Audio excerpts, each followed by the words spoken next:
నమస్తే. Welcome to front line factor with Monika.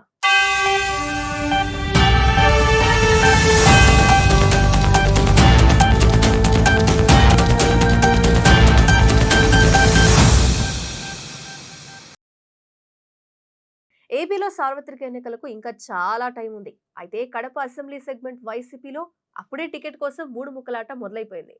Kamalapuram YCP మాజీ MLA Jagan మేనమామ పి రవీంద్రనాథ్ రెడ్డి వచ్చే ఎన్నికలకు కడప సీటు పైన కన్నేశారట. ఇప్పటికే కడప వైసీపీ మాజీ ఎమ్మెల్యే వచ్చే ఎన్నికల్లో కూడా మైనారిటీ కోటాలో టికెట్ వస్తుంది అని ధీమాగా ఉన్నారు. ఇంకోవైపు కడప మేయర్ సురేష్ బాబు కూడా అసెంబ్లీకి వెళ్లాలని జగన్ దగ్గర లాబింగ్ మొదలు పెట్టారట. అసలు వైసీపీ పరాజయం పాలైన ఆ సెగ్మెంట్ లో వారి లెక్కలేంటి చూద్దాం. కడప జిల్లాలో 2029 ఎన్నికల్లో పోటీ చేసేందుకు ఇప్పటి నుంచే ఆ జిల్లా వైసీపీ నేతలు కడప సీటు నాదే అంటూ ఖర్చీఫ్ వేసుకున్నారట. 2024 ఎన్నికల్లో సొంత జిల్లాలో ఘోర ఓటమి తర్వాత జిల్లాలో రాజకీయ ప్రక్షాళన చేయాలని పార్టీ అధ్యక్షుడు జగన్ జిల్లా పార్టీ అధ్యక్షుడిని మార్చారు. పార్టీ ఆవిర్భావం నుంచి జిల్లా పార్టీ అధ్యక్ష బాధ్యతలు చూసిన కడప మేయర్ సురేష్ బాబును పక్కన పెట్టి సొంత మేనమామ కమలాపురం మాజీ ఎమ్మెల్యే పి రవీంద్రనాథ్ రెడ్డికి అప్పచెప్పారు. రవీంద్రనాథ్ రెడ్డి ఇదే అదునుగా పార్టీ బలోపేతం మాట పక్కన పెట్టి తమ ఫ్యామిలీ రాజకీయ భవిష్యత్తుకు ఇప్పటి నుంచే ప్రణాళిక చేసుకుంటున్నారట. రాబోయే ఎన్నికల్లో తనతో పాటు తన కుమారుణ్ణి అసెంబ్లీకి తీసుకువెళ్ళాలి అని పక్కా స్కెచ్ తో ముందుకు వెళ్తున్నారట. ఇదే ఇప్పుడు వైసీపీ అధ్యక్షుడి సొంత జిల్లాలో హాట్ టాపిక్ గా మారిపోయింది. ఉమ్మడి కడప జిల్లా దశాబ్దాలుగా వైఎస్ కుటుంబానికి కంచుకోట. నాడు వైఎస్ రాజశేఖర రెడ్డి కడప జిల్లా నుంచే రాష్ట్ర రాజకీయాల్లో కీలక నేతగా ఎదిగి 2 సార్లు ముఖ్యమంత్రి బాధ్యతలు చేపడితే ఇప్పుడు తనయుడు జగన్ సైతం కాంగ్రెస్ తో విభేదించి సొంత పార్టీ ఏర్పాటు చేసుకుని తొలిసారి ఓడిపోయిన తర్వాత ముఖ్యమంత్రి అయ్యారు. వైఎస్ కుటుంబం నుంచి ఇద్దరిని ముఖ్యమంత్రులను చేసి తమ అభిమానం చాటుకున్నారు జిల్లా ప్రజలు. అయితే 2024 ఎన్నికల్లో వైసీపీకి కోలుకోలేని ఎదురు దెబ్బ తగిలింది. రాష్ట్ర వ్యాప్తంగా 11 అసెంబ్లీ స్థానాలకు పరిమితమైన వైసీపీ జగన్ సొంత జిల్లాలో 3 స్థానాలకు పరిమితమైంది. దాంతో ఎన్నికల తర్వాత పార్టీ ప్రక్షాళనకు చర్యలు చేపట్టిన జగన్ ఊహించని విధంగా జిల్లా అధ్యక్ష బాధ్యతల నుంచి సురేష్ బాబును తప్పించి సొంత మేనమామ రవీంద్రనాథ్ రెడ్డికి అప్పగించారు.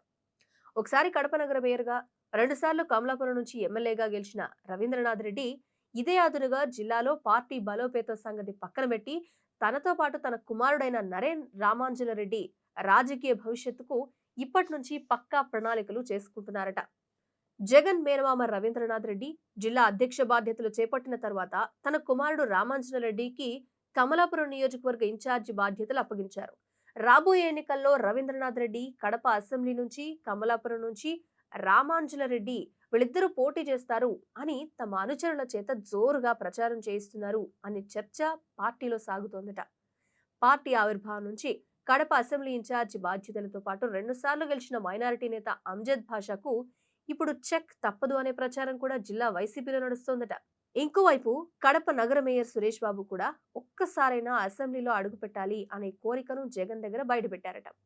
ఇక గత ఎన్నికల్లో కడప నుంచి రెడ్డప్పగారి మాధవిరెడ్డి చేతిలో పరాజయం పాలైన మాజీ డిప్యూటీ స్పీకర్, మాజీ ఎమ్మెల్యే అంజద్ భాషా మైనారిటీ కోటాలో తిరిగి టికెట్ దక్కుతుంది అని ఎన్నో ఆశలు పెట్టుకుని ఉన్నారట. మరి క్రమంలో ఇప్పుడు కడప అసెంబ్లీ సెగ్మెంట్ టికెట్ కోసం ఇప్పటి నుంచే వైసీపీలో మూడు ముక్కలాట నడుస్తోంది. మొన్నటి ఎన్నికల వరకు ప్రతి పార్టీ కార్యక్రమంలో కలిసి తిరిగిన ముగ్గురు నేతల మధ్య టికెట్ పోటీ కడప వైసీపీలో కాకరేపుతోందట. కడప అసెంబ్లీ సీట్ జగన్ మేనమామ రవీంద్రనాథ్ రెడ్డికి ఇస్తే కడపలో మెజారిటీ ఓటర్లుగా మైనారిటీలు ఒప్పుకుంటారా అన్న సందేహాలు వ్యక్తమవుతున్నాయి. 3 దశాబ్దాలుగా మైనారిటీల కంచుకోటగా పేరు ఉన్న కడప అసెంబ్లీ నుంచి నాన్ మైనారిటీ అభ్యర్థిగా రంగంలోకి రెడ్డప్పగారి మాధవిరెడ్డి కొత్త చరిత్రకు తెరలేపారు. 1989లో కాంగ్రెస్ నుంచి గెలిచిన కందుల శివానందరెడ్డి తర్వాత గెలిచిన నాన్ మైనారిటీ అభ్యర్థి మాధవిరెడ్డి. అదే అదునుగా వైసీపీలో కూడా ఇప్పుడు నాన్ మైనారిటీ అభ్యర్థులు పోటీకి సిద్ధమవడం చర్చనీయాంశంగా మారిపోయింది. మరి జగన్ మామ అభ్యర్థులను మన్నిస్తారా లేకపోతే మరోసారి మైనారిటీలకు మద్దతిస్తారా అన్నది వేచి చూడాలి.